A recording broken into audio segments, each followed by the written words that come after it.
Dear listeners, welcome back to the world of Sherlock Holmes in this special YouTube English audiobook series drawn from Arthur Conan Doyle's His Last Bow. Today, we bring you Story 7, The Adventure of the Devil's Foot. This is one of the most atmospheric and chilling tales in the collection, a story set against the wild, windswept coast of Cornwall, filled with ancient mysteries, family betrayal, a rare African poison, and a confrontation that tests even Holmes's iron resolve. Prepare yourself for a tale where horror strikes silently in the night, leaving faces frozen in terror, where logic battles superstition, and where the great detective himself comes perilously close to death. This is a story of revenge, forbidden love, and the deadly power hidden in a plant known as the Devil's Foot. Let us begin. It was the spring of the year 1897. The relentless demands of his profession had finally taken their toll on Sherlock Holmes. The great detective's iron constitution, which had withstood countless dangers and sleepless nights, began to show signs of strain. His friend and loyal companion, Dr. John H. Watson, watched with growing concern as Holmes pushed himself beyond human limits.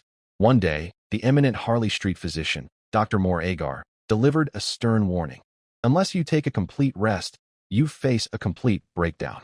Reluctantly, Holmes agreed to a holiday. Watson, ever the faithful friend, accompanied him to the remote and rugged coast of Cornwall. They rented a small, charming cottage near Poldo Bay, overlooking the wild Atlantic.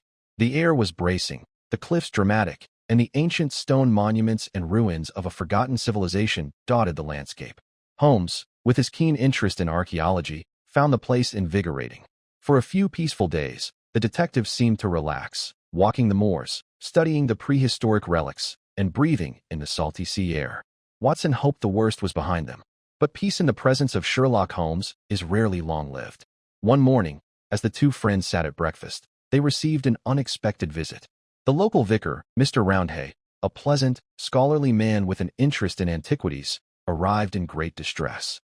With him was his lodger, Mortimer Tregennies, a thin, nervous man with a pale face and restless eyes. They brought news of a tragedy that had struck the Tregennies family at their nearby home, Tredannick Wartha. The night before, Mortimer had visited his sister Brenda and his two brothers, Owen and George. The four siblings, who had been somewhat estranged over money matters in the past but had recently reconciled, spent a pleasant evening playing whist around the table. Mortimer left around 10 o'clock, wishing them good night. Everything seemed perfectly normal. The next morning, the housekeeper, Mrs. Porter, entered the room and was met with a scene of indescribable horror. Brenda Tregennies lay dead in her chair, her face twisted in an expression of utmost terror. Beside her, Owen and George sat staring into nothingness, their faces also frozen in horror, their minds completely shattered. They had gone mad. Nothing in the room had been disturbed. No signs of violence, no poison in the food or drink, no footprints suggesting an intruder. The cards still lay on the table exactly as they had been left. It was as if some invisible force of pure evil had swept through the room. Mortimer Tregennies was visibly shaken. He spoke of possible supernatural causes, perhaps the ancient spirits of the Cornish moors or some family curse. The vicar, being a man of God, was more practical but equally bewildered. Holmes, his eyes gleaming with that familiar spark of interest, agreed to investigate despite being on holiday. "This is no ordinary crime," he remarked. "It promises to be quite unique." Holmes and Watson set off at once for Tredannick Wartha. On the way, they passed a carriage carrying the two insane brothers to an asylum. Watson caught a glimpse of their faces, grinning hideously, gnashing their teeth. It was a sight that would haunt any man. At the house, Holmes conducted his meticulous examination. He studied the garden beneath the sitting room window, even deliberately knocking over a watering can to create footprints for comparison. Inside, he noted the ashes in the fireplace. The night had been unusually cold and damp, so a fire had been lit. He questioned Mrs. Porter thoroughly. The good woman confirmed she had heard nothing unusual and that the family had seemed cheerful. Holmes examined Brenda's body upstairs. Her features still bore that dreadful mask of fear. Back at their cottage, Holmes laid out his thoughts to Watson. The timing was crucial. The horror had struck shortly after Mortimer left. No one had disturbed the flower bed under the window, ruling out a simple intruder. The movement Mortimer claimed to have seen outside might be significant. Yet the case remained puzzling. What could cause three people to be struck down simultaneously with such terror, death for one, madness for the others, without any physical mark? Soon, a new figure entered the drama. Dr. Leon Sterndale, a famous African explorer and big game hunter, cousin to the Tregennies family. Sterndale had been about to sail from Plymouth when the vicar wired him the terrible news. He rushed back, a powerful, bronzed man with a commanding presence. He demanded answers from Holmes, growing angry when the detective remained reticent. After Sterndale left, Holmes quietly followed him, returning later without immediate comment. The very next morning brought fresh horror. The vicar arrived in panic. Mortimer Tregennies himself had been found dead in his room at the vicarage, his face contorted in the same expression of abject terror. The room was foul and stuffy despite an open window. A lamp burned on the table. Holmes examined everything with feverish energy, paying special attention to the lamp and scraping ashes from it into an envelope. Now the pieces began to fall into place in Holmes's extraordinary mind. He purchased a similar lamp, conducted a daring experiment in their cottage, and placed a small amount of the collected powder on it. As the lamp heated, a faint but sinister vapor rose. Almost immediately, Holmes and Watson felt a crushing sense of horror and paralysis creeping over them. Watson managed to drag his friend to safety just in time.